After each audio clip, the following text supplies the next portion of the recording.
So we've got Sam with us again today. He's dressed in some health and safety stuff. Maybe thinks that Matt and I are a hazard to ourselves. I certainly think are we having a bit of a midlife crisis, do you think, Matt? I would say so, yeah. I think otherwise we wouldn't be doing this, really, would we? I don't know many other physios or podiatrists who are on the internet doing these type of things with a funny skeleton standing next to them. I've got to be honest, though. It's like, if this is my midlife crisis, I'm going to live to 100 and 104, actually. I can just about count because I'm 52 Whereas now. I'm going to die quite young, I suppose, really. You've yet to have your midlife crisis. So, after episode 1, we had so many questions. Thank you ever so much for the volume of questions that we had on all our social media. So because we think that it would take so long to go through everything, we're just going to pick out a couple at a time. Mm-hmm. So the first question we had was from Ian via YouTube, who wanted to ask, his question was, what would we suggest for recurring sports hernia? And I guess that's a big area, isn't it? Well, it's a difficult area because the groin's such a complex area in itself, isn't it? I mean, first of all, I suppose is that diagnosis accurate? And is that even a diagnosis to some extent? Because it's, like you say, an umbrella term. So obviously, a sports hernia is sort of slightly considered different than, say, a normal hernia. A hernia is where you get a physical hole and a protrusion of something through. So it's still in the same area, so an inguinal hernia would be where it protrudes through the abdominal contents. And this is where the inguinal ligament is and where the abdomen is. And I guess if it's a proper medical hernia, it's where, the abdominal wall is given, there's an aperture. There's a hole, yeah. And part of the structure that's above is just kind of poking through the aperture. And that's going to need like a 2 centimetre incision. But they don't go that far in. What they do is, I think they cut through the fascia. Is it the external oblique that they cut through to get to the actual injury itself and put a mesh in? This is it, they put a mesh in, but I have known people where they've said they put mesh in and it migrates around the body as time passes, which is quite incredible. Yeah, so the difficulty with this question really is that it's a very complex area, the groin. There are lots and lots of reasons for pain in that area, and they don't necessarily mean it's going to be a hernia. I mean, obviously some are medical reasons as well. And obviously a sports hernia is different than a usual hernia, like an inguinal hernia or femoral hernia, where actually there's a physical hole, physical protrusion of the abdominal contents out into that space. And obviously, a sports hernia, as it sounds, is related to sport, but it's not so easily diagnosed because you would think, well, hernia sounds like hole, so if you do a scan, you're going to see this hole. Well, they found even with the inguinal hernias, that's sometimes not that simple to do. And with a sports hernia, the research clearly says that it's really difficult to see. Is it fair to say, Matt, that your core strength might be affected? And even in some ways, if you think about what we call the spinal engine theory, that says that your external obliques and your abdominal muscles contract forward before we move, I guess if they've got to cut through, because it's a 2 centimetre incision, and they actually cut through just the fascia, not the muscle, of the external oblique. So that's got to affect core strength. In real life, if you do something strenuous, you do brace. And if them abdominal muscles have been compromised, then you're not going to get the same output. We know that pain, I mean, obviously even with the hernia, but having had the repair, it's going to bring pain. Well, pain knocks muscles off. Neurologically, the muscles don't contract correctly. If they're not contracting correctly, then you're in another problem, aren't you? Because the reason they reckon sports hernia is kind of an issue is a weakness of that area.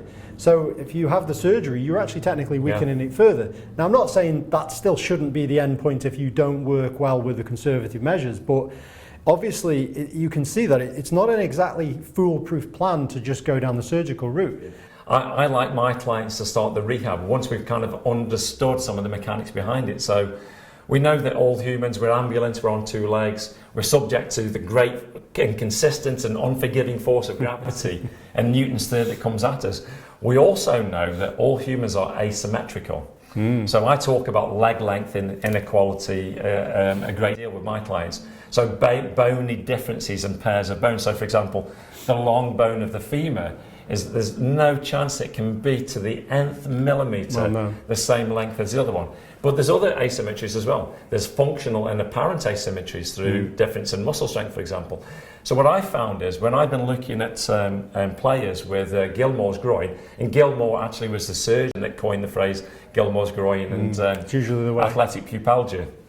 Normally, we need something named after us, Matt, don't we? Like Yeah. Clifton's orthotic I'm not sure what. or Yeah. Matt's Luke Max exercise or something.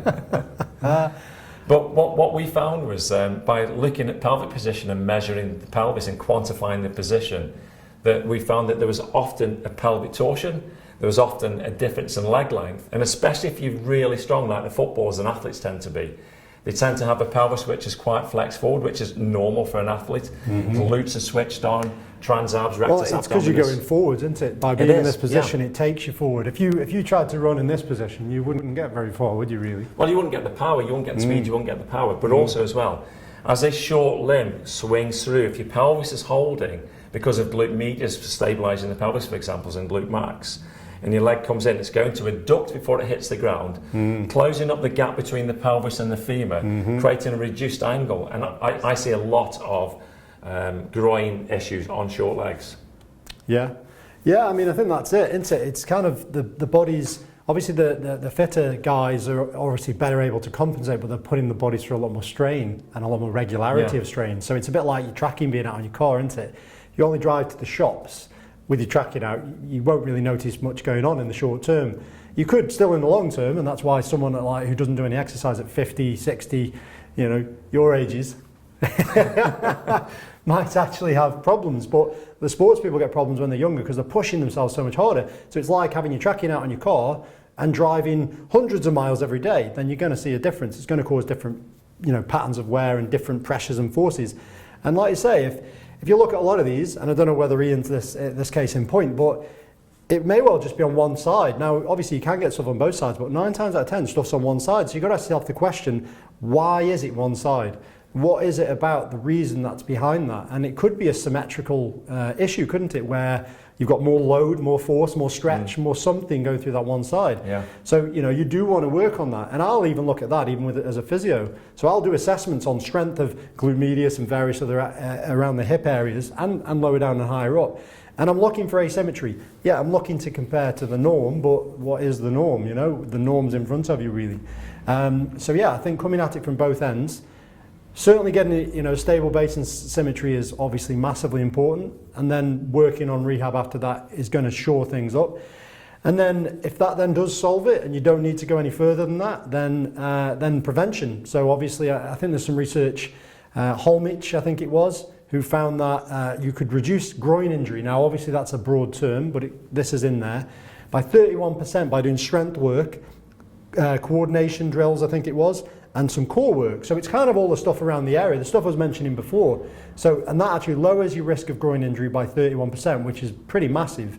You would probably say that if you were to level someone up before they got a problem, but obviously not that many people come in before they've got a problem, you could probably prevent it there. So people who come in with the problem could have come in before and just gone, look, I play football, I run, I do this or whatever, and go, just look at me, see if I'm symmetrical, see if my pelvis is in the right position, see if there's any excessive loads or pressures, and realistically, get them corrected at source. And then you're good to go. And then realistically, you should hopefully minimise your injury risk by maybe more than 31%. Well, this is the thing. In the ideal world, we'd screen everybody biomechanically with a gait analysis before they actually get onto the playing field. But that doesn't happen, does it? Maybe we should be kind of screening young athletes when they're in their early teens. We're trained in preventative medicine, but we don't get to use it that often because people don't come to you for that. But actually, I have had some people, normally people who are, like personal trainers, and they just want to make sure that everything's hunky-dory, and they come along and they want me to check them out.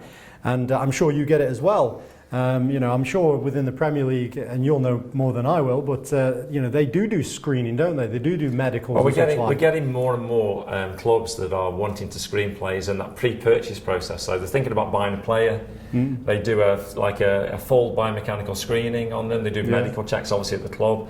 They bring them into us to look at the biomechanics, so we can say, look, I'd just be cautious about buying this particular player because that knee's going to go at any point because there's all kinds of asymmetry there. There's arthritis set in. I'm sure I heard a rumour, and whether, again, it's another one of them stories that you hear on the grapevine, but like someone said once upon a time about Michael Owen when he was younger, they looked at him biomechanically or something and they said, oh, this guy's not going to make it past about 25 or something like that. Now, You know, in reality, he did have issues, didn't he? But he was... Well, I can't comment about Michael I know, because he was one of my clients. But he went longer than actually they were touting at the beginning, if that story's correct. So maybe Clifton prolonged his career. Well, one of the greatest moments in my career was I'd looked after Michael Owen, I'd looked after Martin Petrov. So I was invited to see a game with a few years ago, Man United and Newcastle, and they both had my orthotics in, and they both scored a goal each. That was one of the proudest moments of my career. It's like your lucky pants, but instead it's your lucky orthotics. How do you know I've got my lucky pants on today? Might be commando, like Sam. Well, potentially, yeah. Hopefully that gives a little bit of insight into the condition and what you can do. And this is the thing, really. It's like the reason why I think this works for me and Matt is working together in a team with the other practitioners here is I'd look at the geophysics and I look at the engineering of a human form. I don't do the rehab. I pass that over to eminent physios and other practitioners like Matt. For me, it's like try and understand what your footwear are doing. Are you in the right shoes? Try and understand how you're moving. Try and understand your asymmetry. Do you sense you have asymmetry and strength? Do you sense you might have one leg longer than the other? Have people commented on the way you run, the way you play? Do you prefer to play on one side of the pitch? When you're playing tennis or squash, do you have a dominance cutting into one side? If you feel you're asymmetrical and you have an asymmetrical injury, actually not just in the groin but anywhere, you need to think about your engineering. So you can't just do the rehab, you can't just do the biomechanics on its own. It's a team affair. You'll recover quicker, you'll stay stronger and injury-free for longer if you look at every avenue. You can't just do the one thing. So Matt, I think what we're going to do is, because we've had so many amazing questions and comments and feedback, we need to give something back. So what I've got here is for anybody that sends in a question and subscribes to the Sub4 YouTube channel, once a month we're going to send a set of ASICS running shoes. This is the ASICS GT 2000. It's retails at about £125. All kinds of amazing features. It's straight lasted, it's got the impact guidance system, it's got the painted tee gel on the side, so you reduce your impact at initial contact, especially if you're running on the road. It's got a fantastic heel counter, got the Duo Max just here, so it gives you some pronation control. It does work with orthotics, although you can use it if you don't have orthotics. All round fantastic shoe. So anybody that sends a question and subscribes, this could be yours. We all do ladies and men's. I'm going to send a question and subscribe.